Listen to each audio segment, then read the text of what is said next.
whenever I'm underwriting a deal, the foremost question on my mind is, can I take what is here in Excel and apply it to real life? Like, is it actually executable? And that is a question that I feel like when I look at deals, I think it's easy to lose sight of that because, like, let's not get twisted. I'm a finance guy. Like, I'm a numbers guy. Like, that's really my skill set, but not being so focused on what, my spreadsheet tells me and losing sight of, okay, can we actually go out and do this? So that's been really important. Are you ready to take the next step in your multifamily investing career? The time has never been better than now. Think Multifamily's Deal Analysis Workshop is a comprehensive live training course that will help increase your skills, knowledge, confidence as an investor before you invest. This workshop is a unique experience that provides hands-on instruction and guidance directly from Mark Kenney, who has completed over 100 multifamily syndications valued at over $1 billion. This course goes beyond theory as you will be presented with real case studies and practice scenarios to work out in class. By the end of the training, you will have significantly improved your ability to evaluate deals quickly, make informed decisions, and take your investing skills to the next level with confidence. For more information and to register for Think Multifamily's Deal Analysis Workshop, go to thinkmultifamily.com/DAW. Use code Whitney100 to save $100. The Deal Analysis Workshop is designed for both beginner and experienced investors. Whether you are looking for a foundational understanding of how to analyze multifamily investments or looking for fresh insight on how to pivot your analysis method for this current market cycle, this is a workshop you have been looking for. Register today at thinkmultifamily.com/DAW. Use code Whitney100 to save $100. I want to pivot a little bit, Jake, and talk about your experience in the property management side of the business and dig more into operations. I'm curious what you've learned about operating traditional. We'll start with traditional real estate, multifamily. You own $20 million worth of small multifamily. And then I do want to touch on Stay Music City, your short-term rental property management company. But currently, how do you manage your current portfolio of traditional multifamily?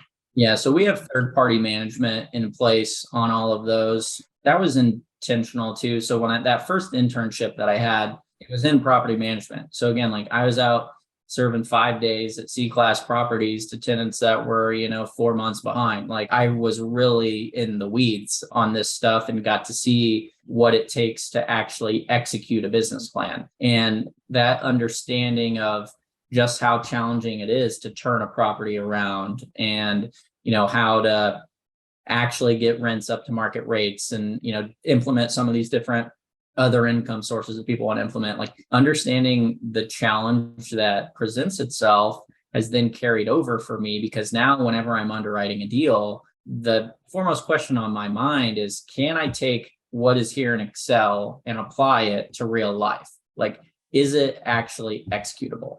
And that is a question that I feel like when I look at deals, I think it's easy to lose sight of that because, like, let's not get twisted. I'm a finance guy. Like, I'm a numbers guy. Like, that's really my skill set, but not being so focused on what, my spreadsheet tells me and losing sight of, okay, can we actually go out and do this? So that's been really important. And then how it, I guess, relates to the STR piece and how we got into that. Kind of jumping ahead, we do self-manage the short-term rentals that we own. As a Kaski, we mostly buy multifamily, but we'll do some hospitality stuff too. And when I was looking for management options for that first acquisition here in Nashville, I just didn't really find any that I was particularly comfortable with.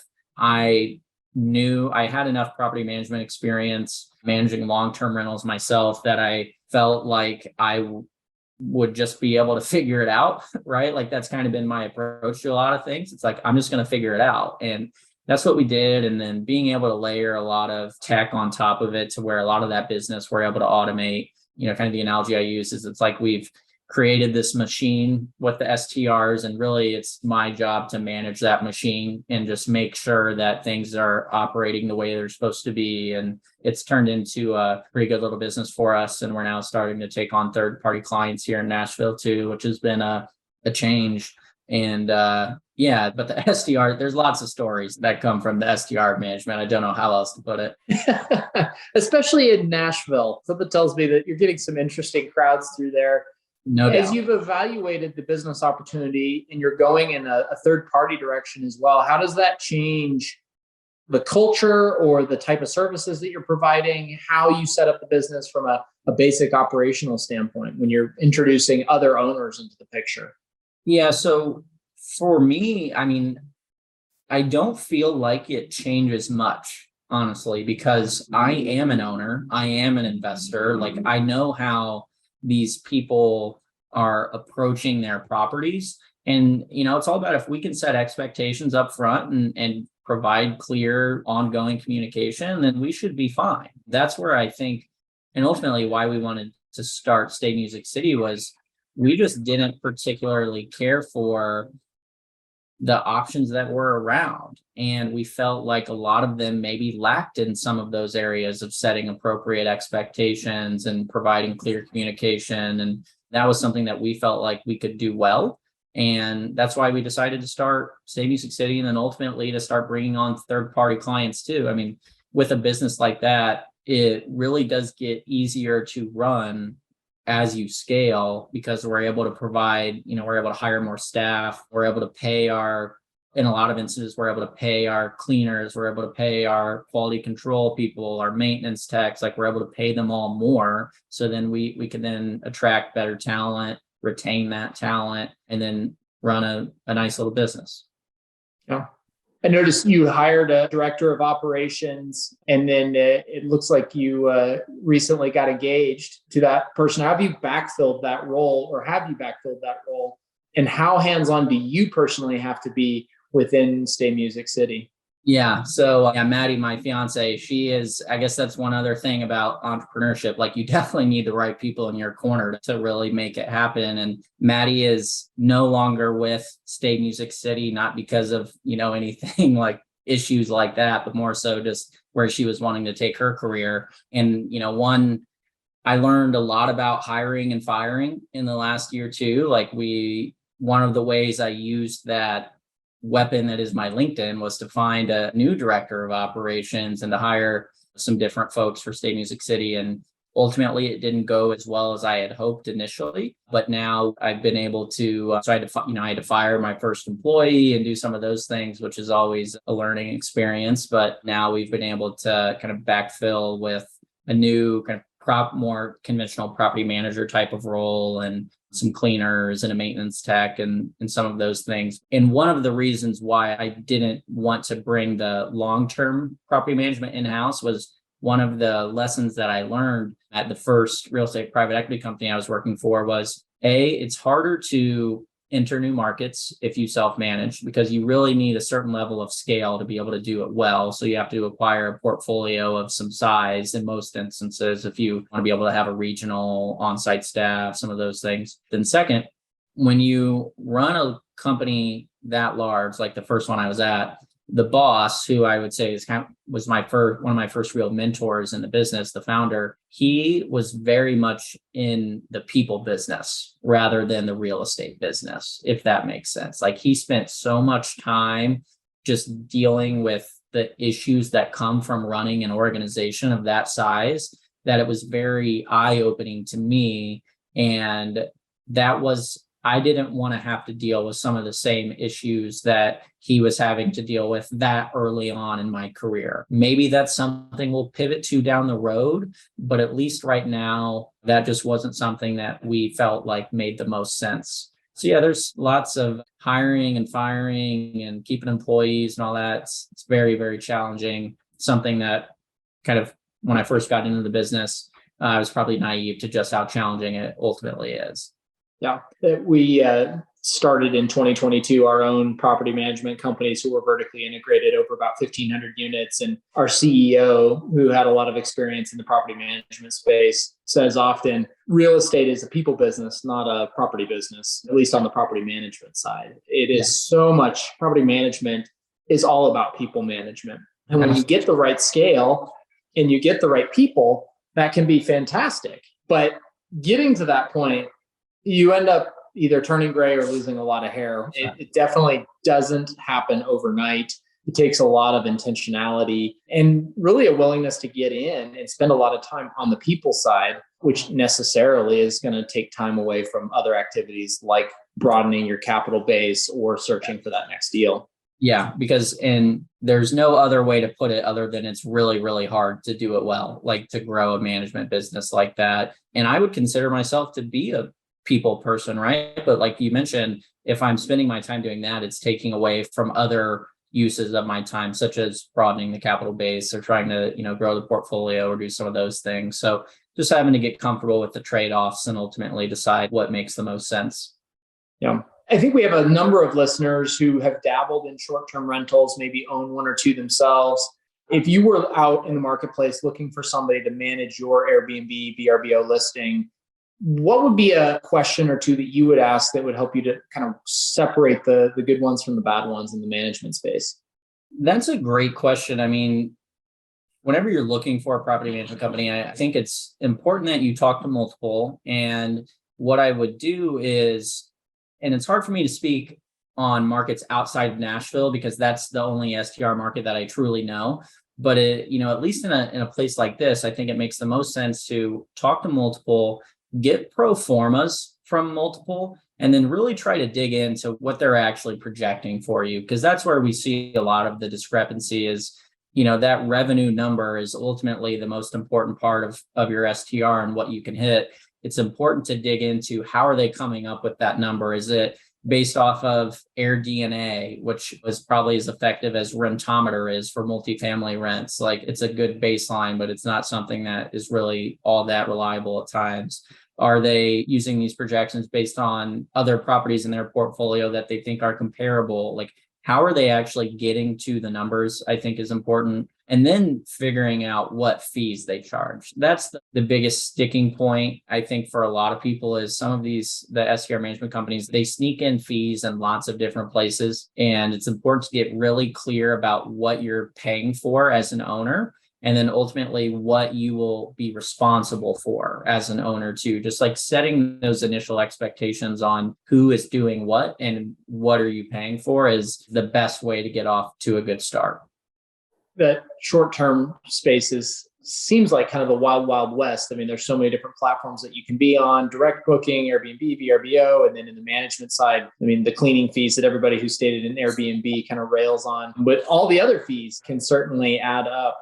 On your site at Kaski, when you're kind of talking about your strategy, your go-to-market strategy, you have multifamily, hospitality, and then business investing. And right now you have Stay Music City, your own STR property management company, as the kind of the flag holder on the business side. What else are you excited about or exploring in that space?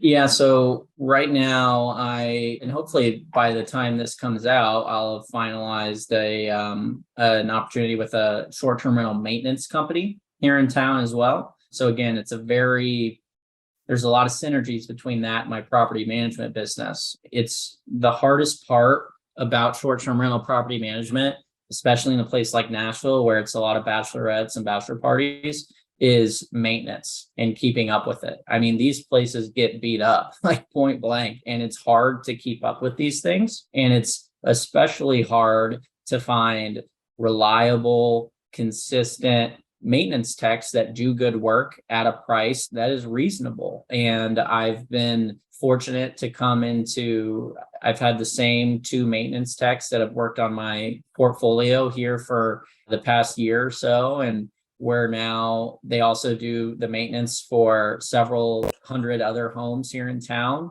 And they need a little bit of help on the back end, frankly, in how they actually can set it up to operate more like a business rather than just two people that go fix things and kind of are very unorganized on the back end. So that's an area that I really like and think is interesting. And then I think I'll probably just keep building on it in a similar approach to that. We've explored a cleaning company in the past, ran into some issues there. I think at some point it might make sense to get into the lawn care business. Like as we continue to grow this management portfolio and STR portfolio, I've got to cut the grass everywhere. So why not find a way to bring that in-house, maybe partner with an operator or something. But right now, at least, it's the maintenance business that I'm particularly excited about.